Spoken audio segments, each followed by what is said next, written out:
We've already done videos on the government's animal welfare strategy as a whole and what it means for farmed animals, but what consequences is it going to have for wildlife? Give me just 90 seconds and I'll explain 3 areas where the strategy is going to help wildlife and 2 areas where the government stayed silent. 1. Banning trail hunting. Whilst the Hunting Act tried to outlaw hunting with dogs over 22 years ago, people still use something called trail hunting as a way of hunting and killing British wildlife like foxes. Finally, the government has promised to close the loophole in the smokescreen and outlaw hunting for good. 2. Banning cruel snare traps. The use of wire snare traps continues in England, and these cruel traps cause unbearable suffering to the animals which they catch indiscriminately.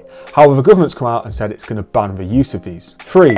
Strengthen the penalties for wildlife crime. Currently, a person can face up to 7 years in jail for theft, but only a fine for illegally killing a fox through hunting. This is ridiculous, and we're glad that the government is committed to close the gap for the penalties available for wildlife crime in comparison to other criminal offences. So there's some real positive for wildlife, but what wildlife issues has the government stayed silent on in its animal welfare strategy? 4. Ending the badger cull. The strategy doesn't talk about ending the badger cull whatsoever, despite Labour promising to do this all the way back in 2023. 5. Catapult attacks on animals. More and more people are using catapults to savagely attack and kill wildlife. However, the strategy doesn't say anything about a ban on the carrying of catapults in public or their sale to younger people. Do you think animal welfare strategy does enough for wildlife? Comment down below and follow Animal Rights Explained for more content like this.